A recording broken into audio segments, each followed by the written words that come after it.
자, 제가 지지난주 금요일 날이었어요. 지지난주 금요일 날 오랜만에 초등학교, 중학교, 그리고 고등학교는 아니지만 그래도 굉장히 친한 친구가 있어요. 그 친구한테 오랜만에 연락이 왔더라고요. 카카오톡으로 친구한테 연락이 왔어요. 한번 오랜만에 보자고 그러더라고요. 그 친구가 이 영화하고 방송 쪽 일을 해서요, 시간이 그렇게 많지가 않아요. 그래서 오랜만에 친구를 만났습니다. 자, 그러면서요, 그동안 한 1년 만에 만나는 것 같았어요. 1년 동안 뭐하고 지냈는지 서로 자기 삶, 그리고 제가 어떻게 살고 있는지, 학교를 어떻게 다니고 있고, 어느 교회에서 어떻게 봉사하고 있는지, 그런 삶 같은 걸 이렇게 서로 나누게 되었습니다. 자, 근데 그 친구는요, 이 방송 쪽 일이요, 수입이 괜찮더라고요. 좀 돈을 괜찮게 벌더라고요. 하루 일당이 16만 원 정도가 된다고 하더라고요. 그리고 영화도 그 친구가 함께 참여했던 작품이 써니, 미스터 칠드런, 이런 그런 작품들을 했기 때문에 어느 정도 돈을 이렇게 좀 많이 모은 것 같더라고요. 그래서 그 친구가 자기 이제 내년이나 내후년쯤에 돈을 모아서 결혼을 할 것이다 라고 저에게 이야기를 해주더라고요. 그러면서 저에게, 야, 너는 언제 결혼하냐?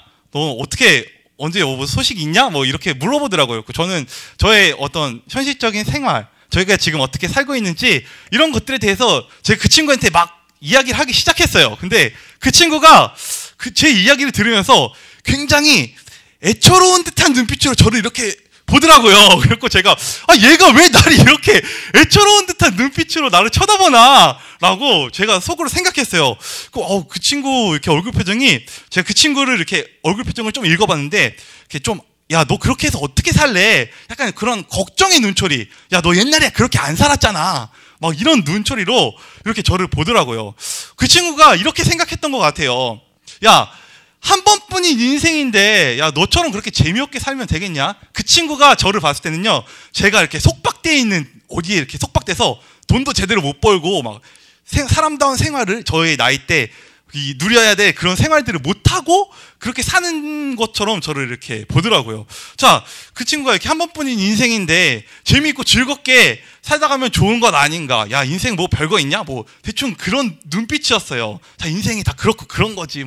이런 눈빛으로 저를 이렇게 좀 그렇게 보는 것 같더라고요. 자, 여기 있는 여러분들도 그 친구와 같은 생각을 할 수가 있을 것이에요. 자, 이 말이 인생 한 번뿐인데, 야, 그 인생 즐겁게 살고 행복하게 그냥 대충 살면 되는 거 아니야? 어차피 인생 거기잖아. 자, 여러분들 가운데도 이렇게 생각하는 분들이 있을지도 몰라요. 자, 그런데 그 말은요, 잘 생각해보면 두 가지 의미에서 다른 말입니다. 틀린 말이에요. 자, 첫 번째는요, 우리 한번 따라해보겠습니다. 우리의 인생이 정말 한 번밖에 없기 때문에 중요한 것이다.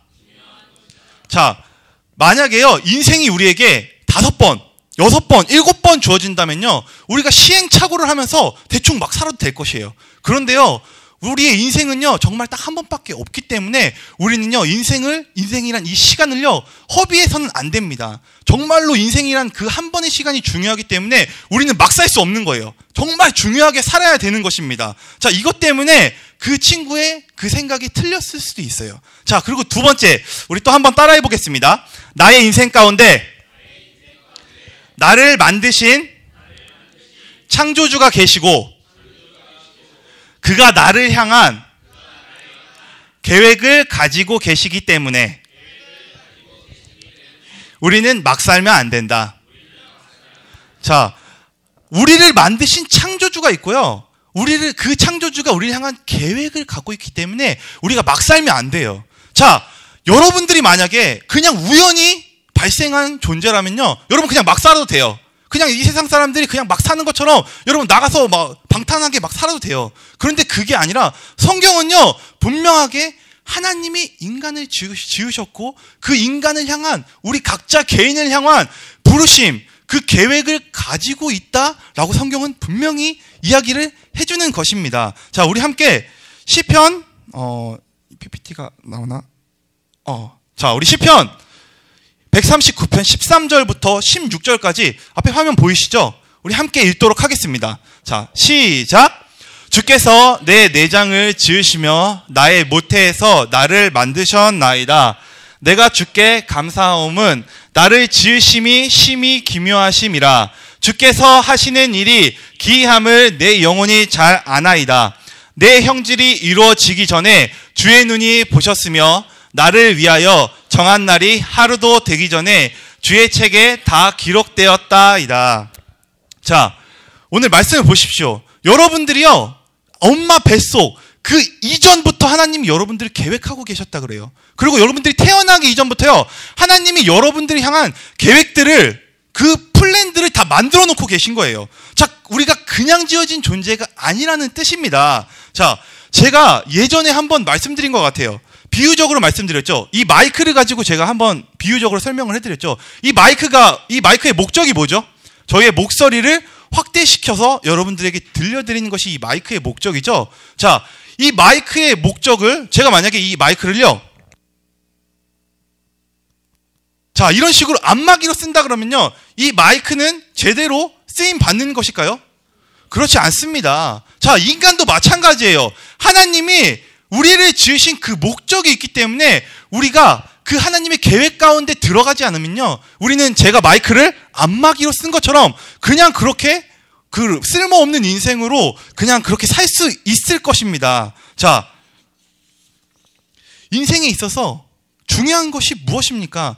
첫 번째는요, 우리의 생명 대신 예수님을 만나는 것이 첫 번째로는 중요해요. 자, 그 다음에 예수님을 만난 후에 중요한 것은 무엇이냐면요, 우리를 향한 하나님의 그 최상의 계획, 그 계획을 알고 그 계획 가운데 들어가서 우리가 하나님의 뜻을 성취하는 것이 중요한 겁니다. 왜냐하면요, 그것이 우리를 지어진 목적대로 우리를 이끌기 때문이에요. 먼저는요, 생명 대신 예수님을 만나는 것이고요, 그 다음에는요, 우리를 만드신 목적과 계획을 알고 그 계획대로 우리가 순종해서 나아가는 것이에요. 자, 성경을 보면요, 예수님께서 자신을 드러내시는 여러 가지 말씀을 하십니다. 특히 요한복음에 굉장히 많이 나옵니다. 예수님이 나는 땡땡땡이다, 나는 뭐뭐다 라고 하면서 예수님이 자기를 가르쳐 여러 가지로 표현하고 계세요. 특별히 요한복음 14장 6절에 보면요, 14장 6절에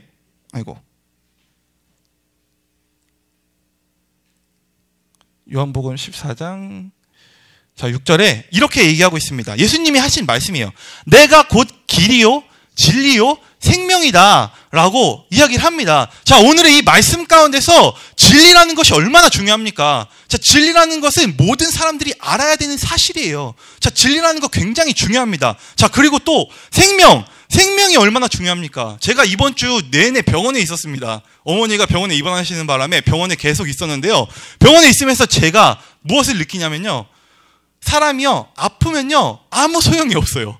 정말. 그리고 사람이 죽으면 아무런 소용이 없겠구나. 이 생명, 죽고 사는 문제, 이것이 얼마나 중요한 것입니까? 자, 예수님께서 또 생명이라고 말씀하세요. 그런데요, 더 중요한 건 첫 번째, 내가 곧 길이요라고 예수님이 말씀하십니다. 자, 그래서 우리가 예수님을 알아야 돼요. 왜냐하면요, 예수님이 우리의 길이 되시기 때문이에요. 우리가 예수님 그분 자체가 우리의 길이 되시기 때문에 우리가 예수님을 알아갈 때에 우리의 인생 가운데 있는 하나님의 길을 찾아갈 수 있는 것입니다. 자, 예를 들어서요, 목적지가 부산이에요. 자, 제가 차를 몰고 목적지가 부산이라서 고속도로를 탔어요.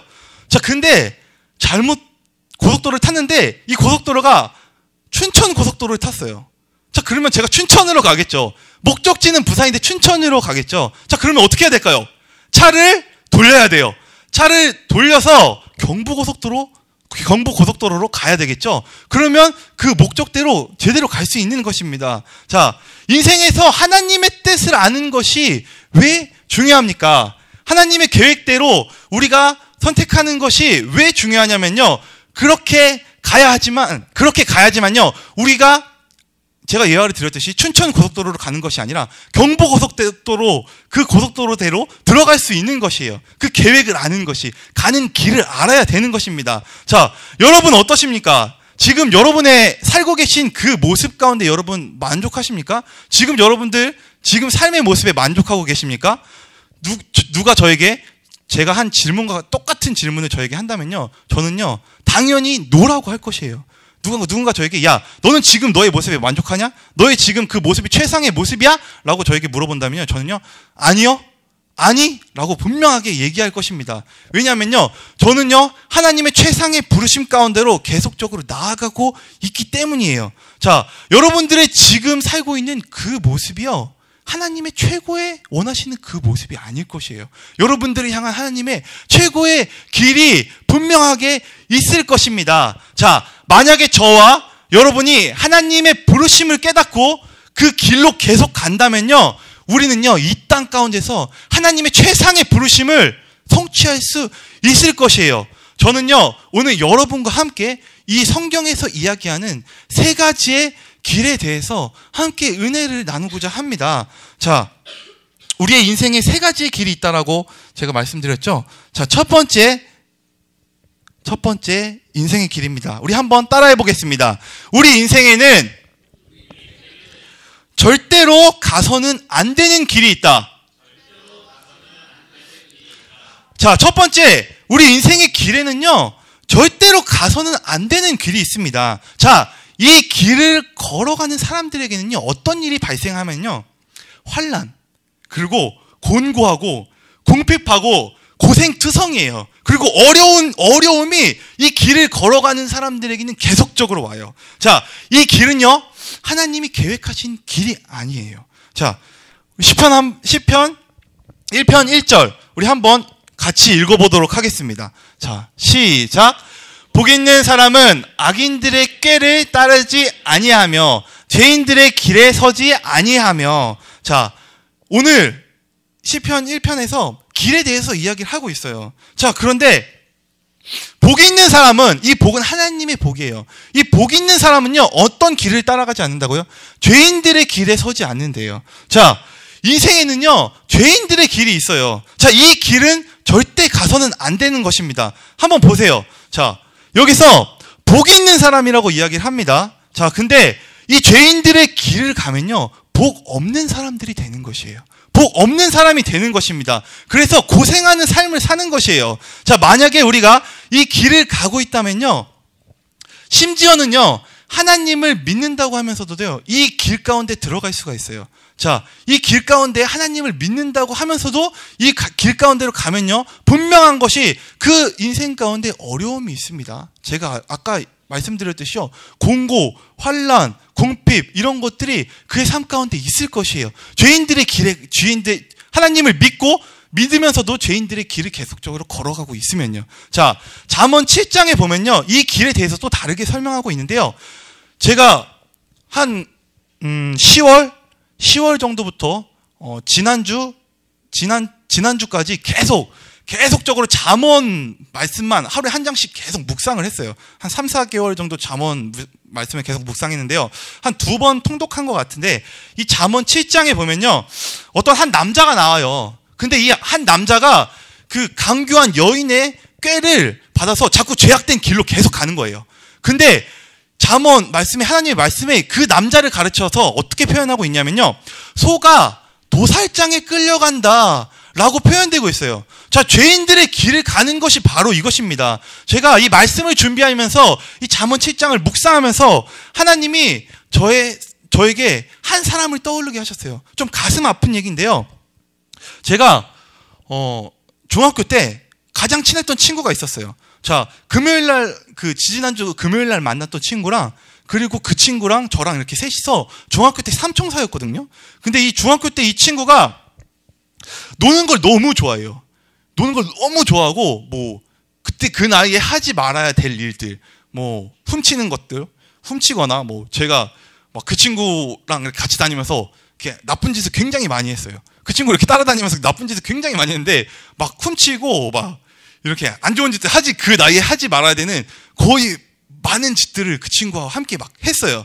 자, 그런데 고등학교를 그 친구랑 제가 다른 학교를 가게 됐어요. 그리고 나서 자연스럽게 그 친구랑 이렇게 멀어지게 되더라고요. 그 친구는 이제 공고를 가게 됐고, 저는 인문계를 가게 됐는데, 시간대가 안 맞아서 그 친구를 만날 수가 없었어요. 근데 그 친구는 늘 그렇게 일탈적인 행위, 그러니까 그 나이에 하지 말아야 되는 그 행위들을 하는 것을 즐거움으로 삼았어요. 그 친구는 뭐 오토바이 타는 거 좋아하고, 뭐 다른 거 뭐 훔치는 거 좋아하고, 친구 때리는 거 좋아하고, 막 그런 친구가 결국에 고등학교 1학년을 못 마치고 학교를 그만두더라고요. 그만두고 나서 나이가 돼서 오토바이 면허증을 땄어요. 오토바이 면허증을 따고 나서 그 다음에 그 친구랑 저랑 소식이 끊겼어요. 그리고 시간이 흘러서 제가 20살 때 그 친구를 다시 만났습니다. 그 친구를 다시 어디서 만났냐면요. 고려대학교 병원 중환자실에서 그 친구를 만났어요. 그 친구가 그 고등학교 그만두고 나서 오토바이를 타면서 오토바이 타고 이제 그 주요 일을 했었나 봐요. 총을 쏜다고 하죠. 네, 총 쏘는 일을 했나 봐요. 근데 총을 쏘다가 이제 돈을 벌고 그러다가 이제 신설동 쪽에서 일을 했는데 그 신설동 로타리에서 덤프트럭 있죠, 큰 거. 그 덤프트럭이 와서 그 친구를 신호 위반하고 그 친구가 가는데 신호 위반하고 와서 그 친구를 쳐버렸어요. 그 친구 아무 잘못이 없었습니다. 면허증도 있었고. 그리고 쳐버려갖고 그 친구가 그때부터 식물인간이 돼서 2년, 3년 동안 그렇게 계속 중환자실에 계속 누워있었던 것이에요. 자, 그 친구는요, 제가 그 친구를 이렇게 가슴 아픈 게 그 친구를 데리고 교회를 또 많이 다녔었어요. 제가 그 친구 데리고 이렇게 교회도 가고 했었는데 그 친구 이제 교회를 안 다니면서 점점 더 그런 쪽 일을 계속 했던 거죠. 자, 하나님이 제가 이 악인의 길에 대해서 묵상하는데 그 친구를 딱 떠올리게 해주시더라고요. 자, 소가 도살장에 끌려가는 것 같다. 죄인의 길을 가는 것이 소가 도살장에 끌려가는 것 같다라고 표현하고 있습니다. 제가 만약에 그 친구랑 계속적으로 그렇게 계속 놀았다라면요, 저도 그 친구와 같은 꼴이 났을 거예요. 자, 그런데 하나님의 은혜로 제가 이 자리에 서 있을 수 있었던 것입니다. 저는 그 이후에도 물론 계속적으로 안 좋은 그런 일들을 계속 했었죠. 자, 그런데 제 인생이요, 계속 어려움이 오고 공고가 오고 환란이 오고 너무 계속 힘들어지는 거예요. 정말 바닥을 쳤어요. 제가 인생의 바닥을 칠 때까지 그 길을 가게 됐었습니다. 자, 하나님을 믿으면서 교회를 다니면서 여러분 이 길을 갈 수 있다는 것이에요. 자, 아까도 얘기했듯이요, 이 길을 가면요 계속적으로 어려움이 오는 것입니다. 자, 어떤 사람들이 이렇게 얘기할 수 있어요. 이 길을 계속 가면서요, 목사님, 하나님이 제 앞에 계속 왜 이런 어려움들을 두는지 저는 도무지 이해할 수가 없어요 라고 이야기를 할 수가 있어요. 제가 예전에 전 교회 있을 때 양육했던 좀 동생이 있는데 이 동생이 좀 이런 케이스예요. 그 친구는 계속적인 어려움이 있는데 자기의 잘못들을 생각 안 하고 왜 나한테 자꾸 이런 어려움이 오나 이런 것들에 대해서 이렇게 생각을 했는데, 자, 이따가 이야기하겠지만 하나님은요 여러분들 훈련시킬 때도 이런 어려움들을 주십니다. 자, 그런데 제가 이야기하는 이 악인의 길은요, 이 어려움과는 좀 다른 것이에요. 자, 우리가 대부분은요, 하나님의 뜻을 오해하고 우리가 자기 중심적인 생각을 하고 길을 가고 있다라면 그러면 이런 길에 가고 있을 가능성이 매우 큽니다. 자, 그런데 우리에게 희망은요, 하나님이 굉장히 신실하신 분이라는 거예요. 자, 하나님은 쉽게 포기하지 않으십니다. 자, 우리 같으면요, 막 이런 일을 시켰어요. 자, 그런데 그 친구가 그런 일을 하지 않는다라면요, 저 같으면 그냥 포기해버릴 거예요. 자, 그런데 하나님은 절대 포기하지 않으세요. 여러분들이 그 길을 가고 있더라도요, 여러분들의 부르심은 절대 지워지지 않습니다. 하나님은 여러분들이 계속 돌이키기 원하세요. 그래서 계속적인 어려움들을 주시는 거예요. 깨닫기 원하시는 것이 바로 하나님의 뜻입니다. 자, 여러분 고난 가운데 계십니까? 여러분 주님 앞에 한번 물어보세요. 여러분들 앞에 있는 그 고난이 여러분들의 잘못으로, 여러분들의 불순종으로 인한 고난인지 아니면 하나님이 주신 그 훈련의 그것인지 여러분들 하나님 앞에서 진지하게 물어보시기 바랍니다. 자, 그리고 만약에 하나님께서 회개하라고 하면 그렇게 회개하십시오. 자, 성경이 말하기를요, 자, 데살로니가전서 5장 22절에서 21절에 이렇게 이야기를 합니다. 범사에 헤아려 좋은 것을 취하고 악은 어떤 모양이더라도 버리라 라고 이야기를 합니다. 자, 이것이 바로 지혜예요. 죄는 취할 만한 것이 아니에요. 죄는 즐길 만한 것이 못 됩니다. 그 모양, 그 어떤 형태로도 여러분 그 죄를 취하지 마시기 바랍니다. 그 대신 우리의 생명 대신, 우리 길 대신 예수님을 여러분들 취하세요. 그 예수님을 취할 때 여러분들 최상의 부르심 가운데로 들어갈 수 있습니다. 그런 저와 여러분들이 되기를 예수님의 이름으로 축복합니다. 자, 우리의 인생의 세 가지의 길, 그 두 번째입니다. 자, 우리 두 번째의 길 한번 따라해 보겠습니다. 하나님의 뜻 가운데 허용된 길이 있다. 자, 이 길은요, 죄인의 길은 아니에요. 그 정도의 길은 아닙니다. 자, 그렇지만요, 주님이 기뻐하시는 그런 길은 아니에요. 이걸 영어로 좀 표현하자면 굿 정도가 돼요. 베스트는 아니에요. 이 길은, 허용된 뜻은요, 베스트는 아니고 이 길은 굿 정도가 되겠어요. 자, 이 길에는 이런 특징이 있습니다. 자, 그리고 많은 대다수의 그리스도인들이 이 길 가운데 있을 것이에요. 자, 그게 뭐냐면요, 인생 가운데서 하나님의 도우심이 있어요. 자, 그리고 때때로 하나님께 기도하면요, 그 기도도 응답돼요. 그리고 어떤 일들이 가끔 풀리기도 합니다. 자, 그런데 결정적으로 심령을 찾아보면 영적인 평강이 없어요. 자, 인생에 만족함이 없습니다. 그리고 인생이 열매가 있는데 그 열매가 하나님이 아니면 절대로 맺을 수 없는 그 정도 수준의 열매가 아니에요. 조금한 열매들이 있어요. 그리고 때때로 마음이 공고할 때가 있어요. 뭔가 평안하지가 않은 거예요. 자, 제가 이 말씀을 준비하는데 저도 이런 상태에 있는 것 같더라고요. 그래서 제가 하나님, 저도 이런 상태에 있네요. 그래서 제가 더욱더 하나님께 순종하기를 원합니다 라고 기도했습니다. 자, 시편 106편 15절에 자, 이 길을 가고 있는 이스라엘 백성들에 대해서 이야기를 합니다. 자, 그러므로 여호와께서는 그들이 요구한 것을 그들에게 주셨을지라도 그들의 영혼은 쇠약하게 하셨도다. 자, 이 말씀은요, 이스라엘 백성들이 광야에 있을 때, 이 광야에 있을 때 이 이스라엘 백성들이 향한 말씀이에요. 이스라엘 백성들이 광야에서 하나님이 불기둥과 구름기둥으로 이스라엘 백성들이 인도하셨죠. 자, 그리고 목마르다고 하면 하나님 물을 주셨어요. 만나도 주시고 메추라기도 주셨습니다. 자, 그런데 하나님의 임재도 있었어요. 자, 그런데 그들의 마음 가운데 평강이 없었어요. 확신이 없었어요. 그들이 광야의 40년은 하나님의 베스트가 아니었습니다. 원래는 더 빨리 갈 수 있었어요. 자, 그런데 그들이 하나님을 원망하는 바람에 그렇게 돌아가게 된 것입니다. 자, 하나님의 허용된 뜻 가운데는요, 이 혼적으로 들어오는 우리 생각, 그러니까 생각적인 확신이 있는데, 결정적으로 하나님의 성령 안에서 오는 영적인 확신과 기쁨이 없는 것이에요. 만약에 우리 삶 가운데 이런 상태가 지속된다면요, 눈치채셔야 돼요. 그게 뭐냐면요, 내가 하나님의 뜻을 따라 살려고 하지만 실제로는요, 하나님의 퍼펙트, 완전한 베스트의 뜻 가운데 있는 것이 아니라 하나님의 굿, 그냥 허용된 뜻 가운데 있을 가능성이 크다는 것입니다. 여러분들 이것을 점검하셔야 돼요. 성경에서 이 허용된 뜻 가운데 누가 살았냐면요, 특별히 창세기에서 야곱이 하나님을 만나기 이스라엘이라고 하나님이 야곱의 이름을 바꾸시잖아요. 그 전에 야곱의 삶이 그렇습니다. 자, 야곱은요, 그렇게 나쁜 사람이 아니에요. 자, 그런데 야곱은 또 그렇게 썩 좋은 사람은 아닙니다. 야곱은 하나님에 대한 열정을 가지고 있었어요. 자, 에서보다는요, 그런 점에서 100배 낫습니다. 자, 장자권에 대한 갈망이 있었기 때문에 그 장자권을 갖고 싶었어요. 왜냐하면 이 야곱은 영적인 것들의 지혜를 가지고 있었기 때문이에요. 자, 그래서 형을 속이고 아버지를 속여서 그 장자권을 자기의 생각대로 취해버립니다. 자, 그런데 그 다음에 야곱의 인생이 피곤해져요. 그 야곱이 열정은 있어가지고 이 사랑하는 사람을 위해서 7년이나 더 일해요. 자, 그래서 영적인 법칙들을 아니까 삼촌 라반으로부터 그 재산들을 막 취합니다. 영적인 법칙들을 이용해서. 자, 그런데 하나님이 그 모습을 보시면서 야, 야곱 짱! 너 최고다! 하고 박수 치셨을까요?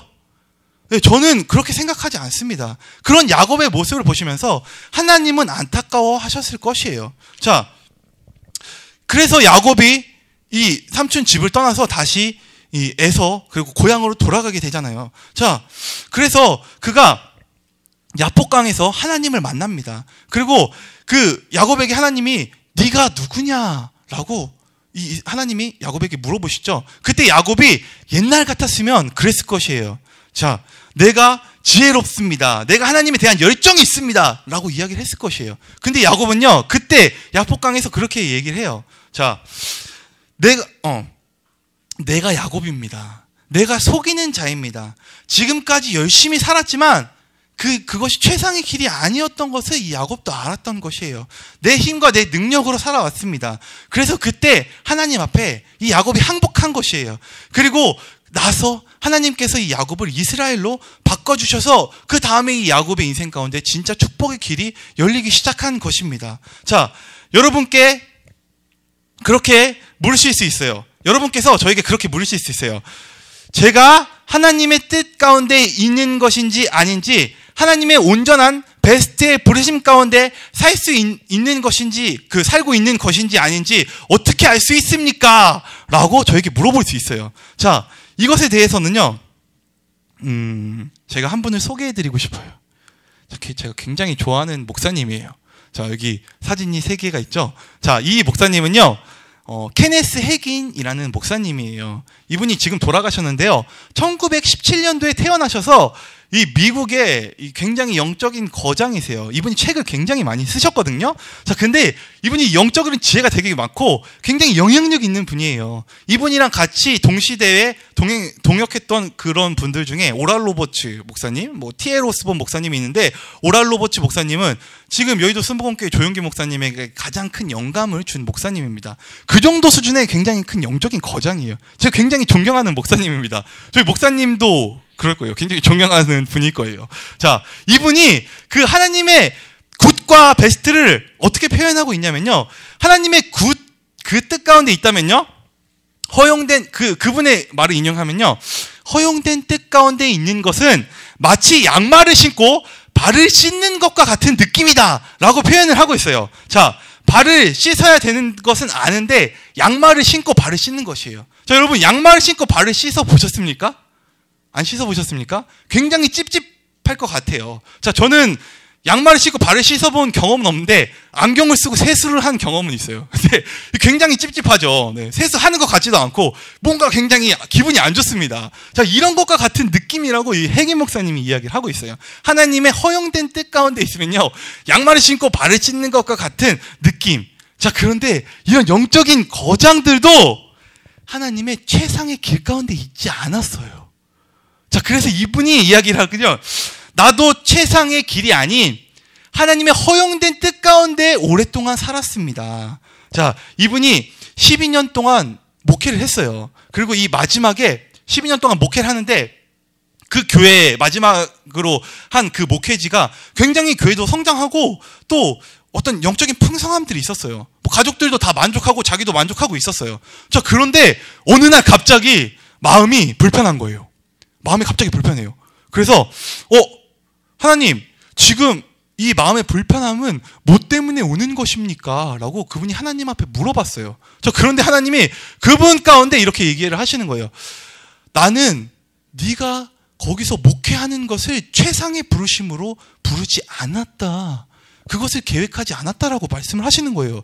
그래서 이분이 그것을 깨닫고, 이분이 굉장히 결단하시는 분이거든요. 그래서 그 사역한 목회지를 내려놓고 복음 전도자로서 밖에 나가서 막 전도를 막 한 거예요. 어떻게 됐을까요?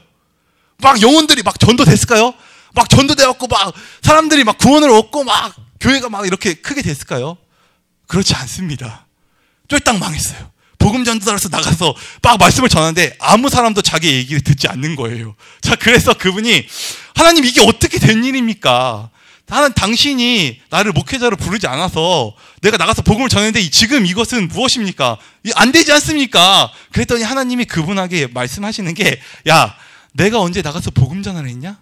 나는 너를 교사로 불렀다 라고 말씀을 해주셨다라고 이야기를 하더라고요. 그래서 그분이 그때부터 모든 설교 방식을 바꿨어요. 원래 그분은 이렇게 열정을 가지고 막 설교를 하시는 분이에요. 그런데 앉아서 이렇게 교회에서 조근조근히 가르치기 시작했어요. 자, 그런데 어떤 사람들이 그 모습을 보면서, 야, 너 그 방식 성공하지 못할 거야 라고 했는데, 그분이 그렇게 교사를 바꾸고 나서부터 엄청난 일들이 일어납니다. 그리고 그분이 그 가르친 것을 책으로 막 써내기 시작했어요. 그 당시에 이분이 영어로 쓴 책이 몇 권씩 팔렸냐면요, 3,700만 권이 팔렸어요. 그 당시에 이분이 쓴 그 책들이 3,700만 권이 팔렸어요. 1년에도 100만 권 이상씩 팔렸습니다. 이것이 하나님의 최상의 부르심 가운데 들어갔을 때 일어나는 일이었어요. 자, 우리가요, 하나님의 일을 할 때 무작정 하면 안 돼요. 우리는요, 하나님의 일을 할 때 하나님의 뜻이 무엇인지 정확하게 알아야 됩니다. 이것이 작은 차이 같은데요, 굉장히 큰 열매들로 나타나게 됩니다. 여러분, 주님께 물으세요. 꼭 물으시기 바랍니다. 하나님, 지금 내가 하고 있는 것이 최상의 일입니까? 하나님, 나에게 최상의 일들을 알려주십시오. 라고 여러분들 기도하시기 바랍니다. 자, 최상의 길을 가지 않고 사람들은 왜 허용된 길을 가는 것일까요? 자, 그것은요, 우리의 생각들을 하나님 앞에서 온전히 내려놓지 못하기 때문이에요. 하나님을 사랑하는데, 근데 마음은 하나님을 사랑해요. 그런데 우리의 몸은 쉬운 길로 자꾸 가고 싶은 것이에요. 온전히 헌신해야 되는데 온전히 헌신하지 못하는 것이에요.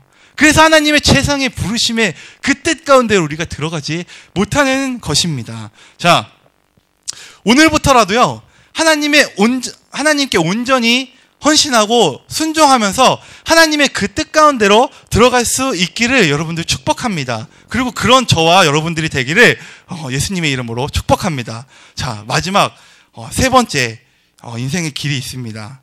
자, 마지막 우리 함께 세 번째 길 따라해 보도록 하겠습니다. 하나님의 온전한 뜻 가운데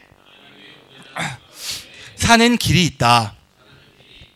자, 여러분, 그게 있습니다. 우리의 인생은 각자 개인의 부르심이 있습니다. 저와 여러분들의 부르심이 다를 수도 있어요. 자, 우리가 다 다르게 생겼잖아요. 우리가 다 다르게 생긴 것처럼 하나님은 우리 각자 개인에게 엄청나게 집중하고 계세요.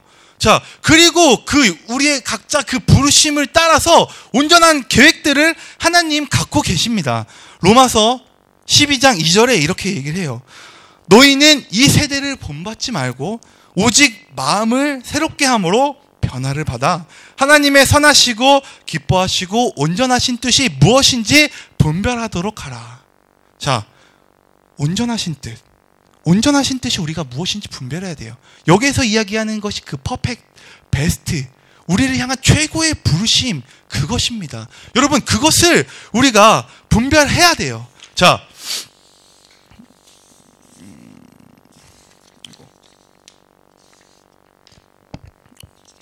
이거 원고가 꼬였네요. 네.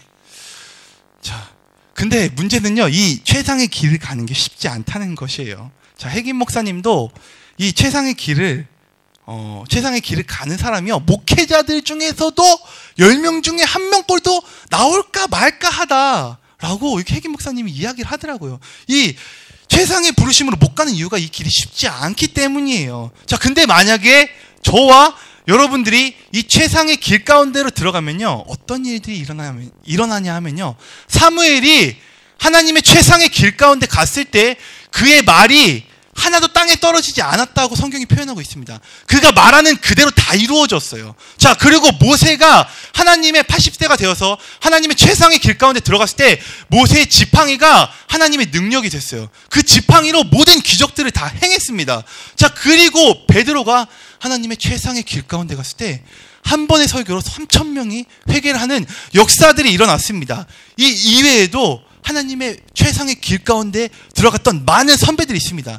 핵임 목사님도 있고요, 존 웨슬리, 또 라인하르트 본케, 찰스 피니, 이런 많은 분들이 하나님의 최상의 길을 가서 그 최상의 부르심 가운데 엄청난 지구를 흔들 정도의 영향력을 가지게 된 것이에요. 자, 저와 여러분들 모두가 지구를 흔들 수 있을 만큼의 최상의 부르심을 가지고 있는 것입니다. 자, 그것이 하나님의 뜻이에요. 저만 갖고 있다고요? 아니요. 여기 앉아있는 여러분들 모두가 그 최상의 부르심을 갖고 있는 것입니다. 자, 하나님의 뜻이 하늘에서 이루어진 것처럼 우리가 하나님의 최상의 부르심 가운데로 들어가서 하나님께 순종할 때 하나님의 뜻이 이 땅 가운데 풀어지는 것이에요. 영적인 진리들이 이 땅 가운데 풀어지는 것입니다. 그 진리들로 인해서요, 하나님이 기뻐하세요. 그리고 우리가 함께 기뻐할 수 있습니다. 우리의 영 가운데에 평강이 생길 수 있습니다. 자, 그런데 이 최상의 부르심 가운데 여러분 거하길 원하십니까? 거하길 원하십니까, 여러분? 저는 거하길 원합니다. 하나님, 저는 너무나 하나님의 최상의 길 가운데 거하길 원합니다. 여러분, 하나님의 최상의 길 가운데 거하길 원하십니까? 이걸 여러분 기억하셔야 돼요. 이 하나님의 최상의 길 가운데서 여러분들이 꼭 기억해야 될 한 가지는요, 바로 최상의 길 가운데 예수님을 목적으로 삼으셔야 돼요. 예수님을 사랑하는 것을 목적으로 삼으셔야 돼요. 왜냐하면요, 예수님은 변하지 않으시기 때문이에요. 예수님은 절대 변하지 않으세요. 어떤 환경과 상황 가운데서도 예수님은 변하지 않으세요. 자, 여러분 최상의 길이 힘든 이유가 또 한 가지 있습니다. 너무 어려워요. 왜냐하면요, 이 최상의 길 가운데서는요, 하나님이 흔드세요. 모든 것들을 흔드십니다. 우리의 상황과 환경, 어려움, 곤란, 모든 것들이 옵니다. 다 흔드세요. 막 다 흔드세요. 이게 이 죄인의 길 가운데 갔을 때만큼 흔들림이 옵니다. 다 흔드세요. 여러분들의 모든 재정, 관계, 가족, 상관없이 다 흔드세요. 왜냐하면요, 하나님은 우리의 마음의 동기를 보시기 원하시기 때문에 그 마음의 동기가 하나님 앞에 온전해지기 전까지 그걸 흔드세요. 자, 그런데 그 흔들림 가운데 우리가 유지할 수 있는 것은요, 예수님께 온전히 초점을 맞추는 것이에요. 제가 말씀드렸죠? 예수님 절대 변하지 않으세요. 예수님은 절대 우리를 포기하지 않으세요. 우리를 사랑하십니다. 우리가 하나님의 최상의 부르심 가운데로 나올 수 있게 예수님이 우리를 계속 부르세요. 내가 너를 사랑한다. 너 버틸 수 있어. 네 최상의 길 가운데서 나올 수 있어. 할 수 있어. 예수님이 이렇게 하시는 거예요. 왜냐하면 우리를 사랑하시기 때문에. 여러분, 이 최상의 길 가운데서 예수님을 사랑하세요. 그러면요, 이 최상의 길을 여러분 성취할 수 있습니다. 자, 우리가 상황이 흔들릴 때 조용한 곳에 나가세요. 이 최상의 길이 이 죄인의 길과 다른 한 가지가 뭐냐면요, 최상의 길에는요, 하나님으로부터 오는 알 수 없는 평안함이 있어요. 알 수 없는 평안함. 상황과 환경 막 흔들립니다. 다 흔들립니다. 그런데 알 수 없는 평안함이 영 가운데 오는 것이에요. 제가 지지난주인가 한번 재정 때문에 엄마랑 대판 싸웠어요. 완전 막 이 속에 누르고 있었던 그 재정에 대한 문제들을 엄마한테 다 폭발시키고 교회에 왔어요. 마음이 좋지 않더라고요. 자, 그리고 제가 밤에 이렇게 지하 교육관에서 잠을 자잖아요. 네, 교육관에서 잠을 자잖아요. 잠을 자갖고 이렇게 누웠어요. 근데 마음이 좋지 않더라고요. 하나님, 내가 지금 하나님의 최고의 길 가운데 가고 있는 것이 맞습니까? 내가 정말 아니다라면 하나님의 뜻 가운데 순종하길 원합니다. 아니다라면 나를 옮겨주세요. 라고 하나님께 기도했어요. 근데 그 조용한 그 시간에 이 라쿠라쿠 침대에서 이렇게 열기가 있죠. 되게 추웠어요. 추운데 이 라쿠라쿠 침대 열기가 저를 이렇게 딱 감싸면서 편안한 느낌이 제 마음 가운데 타오더라고요.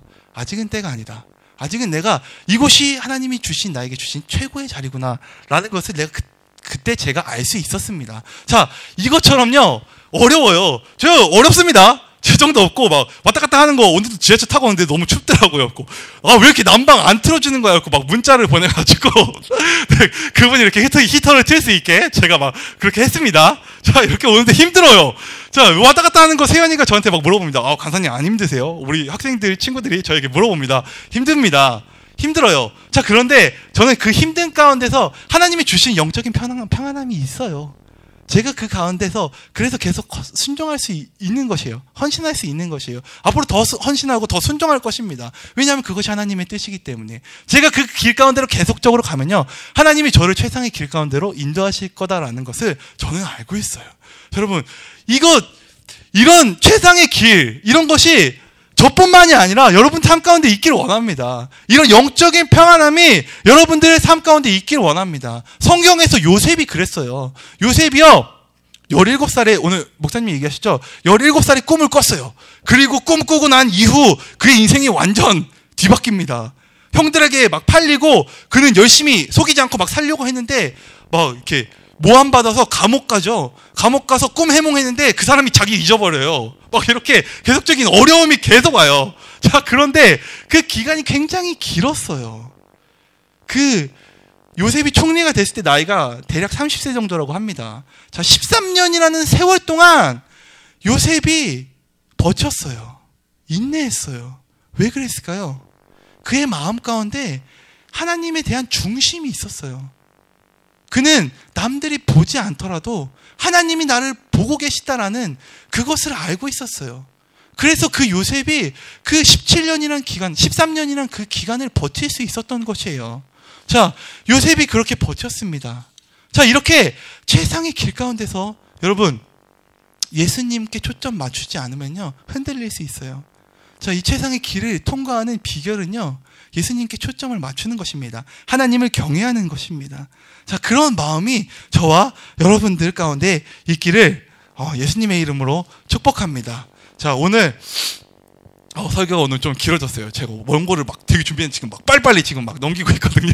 자, 이제 마무리를 짓겠습니다. 자, 우리 인생에 세 가지의 길이 있습니다. 자, 첫 번째는 절대 가서는 안 되는 길이에요. 자, 여러분, 이 길은 죄인의 길입니다.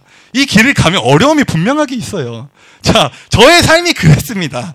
제가 어려움이 계속 있었어요. 저 그래서 하나님한테 다시 안 돌아섰으면 지금도 계속적인 어려움이 있었을 것이에요. 자, 여러분, 그 길을 가고 있다라면 돌아오세요. 하나님한테 순종하고 돌아오세요. 죄인의 길을 가지 마세요.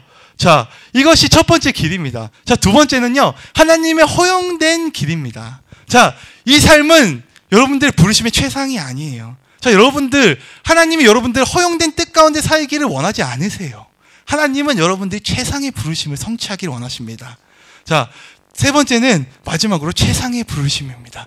이것이 하나님이 원하시는 길이에요. 자, 저와 여러분이 지금 어느 길 가운데 있든지 여러분, 오늘 이 시간부터 돌이키십시오. 하나님은 여러분들 최상의 길 가운데로 나아가기를 원하십니다. 여러분, 오늘부터 기도하세요. 하나님, 내가 하나님의 그 부르심을 성취하고 하나님 앞으로 갈 수 있게 해주십시오. 자, 이것을 위해서 여러분 함께 기도하시기 바랍니다. 자, 그래서 하나님 앞에 이 지구를 흔드는, 자, 제가 이걸, 이 그림을 준비하는데 이 그림을 못 보여드렸네요. 자, 이것은 하나님의 나라가 이 땅 가운데 이루어지게 하는 것은요, 하나님의 최상의 뜻을 가는 사람들로 인해서 하나님의 나라가 이 땅 가운데 이루어지는 것이에요. 자, 이것이 여러분들을 통해서 하나님이 성취하기를 원하십니다. 자, 여러분, 이 뜻에 여러분 순종하는 저와 여러분들이 되기를 축복합니다. 자, 그리고 하나님의 최상의 부르심 가운데로 나아가면 우리는 이런 사람들이 돼요. 자, 영어로 제가 읽어드릴게요. 자, 플래닛 쉐이커, 흔드는 자들. 자, 이 플래닛 쉐이커는 호주의 힐송만큼 유명한 찬양팀이에요. 자, 그런데 이들의 이름이 플래닛 쉐이커예요. 자, 흔드는 자들입니다. 뭐를 흔듭니까? 이 밑에 지구 보이십니까? 하나님의 최상의 길 가운데 들어가는 사람들은요, 이 지구를 흔들 수 있을 만큼의 능력이 있습니다. 자, 여러분, 저와 여러분들이 이런 플래닛 쉐이커가 돼야 하지 않겠습니까? 우리에게 불가능이란 없습니다. 왜냐하면요, 우리가 예수님이 있기 때문에, 예수님이 나를 사랑하시기 때문에. 자, 그 사랑으로 인해서 우리가 하나님의 최상의 부르심을 성취할 것입니다. 자, 여러분, 예수님 계속적으로 사랑하세요. 지금보다 더 계속적으로 사랑하시기 바랍니다. 그래서 하나님 앞에 최고로 쓰임받는 저와 여러분들이 되기를 예수님의 이름으로 축복합니다. 자, 우리 함께 제가 기도하고 오늘 예배를 마치도록 하겠습니다.